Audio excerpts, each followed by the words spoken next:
নমস্কার বন্ধুরা, নবদিগন্ত চ্যানেলের পক্ষ থেকে আপনাদের সকলকে জানাই স্বাগতম। তো বন্ধুরা, এখন আমি আপনাদের সাথে যে বিষয় নিয়ে আলোচনা করতে চলেছি সেটি হচ্ছে মুখ্যমন্ত্রীকে 6 দফা দাবি জানিয়ে এবারে পার্শ্ব শিক্ষকদের পক্ষ থেকে পাঠানো হলো চিঠি, এবং তার সাথে সাথে এটাও জানাবো যে গতকালকের যে প্রেস কনফারেন্স, সেই কনফারেন্স কতটা কার্যকরী হলো, সেই প্রেস কনফারেন্স হিট করলো নাকি ফ্লপ করলো। তো চলুন বিস্তারিত এই ভিডিওতে আমরা সেই বিষয়ে জেনে নিই। তবে তার আগে বলি, যারা প্রথমবার চ্যানেলটি দেখছেন আপনারা অবশ্যই চ্যানেলটিকে সাবস্ক্রাইব করে নেবেন এই ধরনের আপডেট সবার আগে সর্বপ্রথমে পাওয়ার জন্য। তো আমরা এবারে মূল পর্বে গিয়ে সম্পূর্ণ ভিডিওটি বিস্তারিত জেনে নিই এবং কী আপডেট রয়েছে পার্শ্ব শিক্ষকদের আমরা সম্পূর্ণটা দেখব। তো বন্ধুরা, পার্শ্ব শিক্ষকদের পক্ষ থেকে কন্টিনিউ কিন্তু চেষ্টা চালিয়ে যাওয়া হচ্ছে যে করেই হোক মুখ্যমন্ত্রীর নজরে এসে যাতে মুখ্যমন্ত্রী তাদের বেতনটা বৃদ্ধি করে, সেই বেতন বৃদ্ধির দ্বারাই তারা কিন্তু তাদের যে দীর্ঘদিনের বঞ্চনা, সেই বঞ্চনার তারা অবসান ঘটাতে পারবে। তো এবারে সরকারপন্থী সংগঠনের পক্ষ থেকে এবং জয়েন্ট ফোরামের পক্ষ থেকে কিন্তু একটি চিঠি মাননীয় মুখ্যমন্ত্রী দপ্তরে পাঠানো হলো। ইতিমধ্যেই কিন্তু শিক্ষামন্ত্রী ব্রাত্য বসুর সাথে একটি সদর্থক আলোচনা হয়েছে সরকারপন্থী সংগঠনের নেতৃত্বদের। এবারে মুখ্যমন্ত্রীকে 6 দফা দাবি নিয়ে যে বিষয় নিয়ে আলোচনা চিঠি পাঠানো হয়েছে, তার মধ্যে প্রথম যে বিষয়টি রাখা হয়েছে সেটি হচ্ছে একটি বেতন কাঠামো। পার্শ্ব শিক্ষকরা কিন্তু একটা বেতন কাঠামো দীর্ঘদিন ধরে দাবি করে আসছেন যে তাদের একটা বেতন কাঠামো থাকবে। তারা দীর্ঘদিন ধরে স্কুলগুলোতে কাজ করছেন, 20 বছরের ওপর ধরে তারা কিন্তু কাজ করছেন।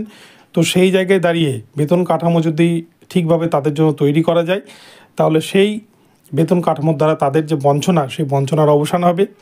তাদের জন্য একটা গ্র্যাচুইটির ব্যবস্থা করা, অর্থাৎ তারা যখন রিটায়ারমেন্ট করবেন 60 বছরের পর, তখন যাতে তারা সেই গ্র্যাচুইটি পায়, তারা যাতে একটা পুরস্কার স্বরূপ একটা অ্যামাউন্ট তাদের হাতে তুলে দেওয়া হয়, ঠিক যেমন পার্মানেন্ট চাকরির ক্ষেত্রে পাওয়া যায়, সেই গ্র্যাচুইটি প্রদান করতে হবে। 3 নম্বর হচ্ছে চাইল্ড কেয়ার লিভ বা CCL চালু করতে হবে। মাতৃত্বকালীন ছুটির যে যারা মায়েরা, তারা যেন চাইল্ড কেয়ার লিভ পান পার্মানেন্ট চাকরির মতো।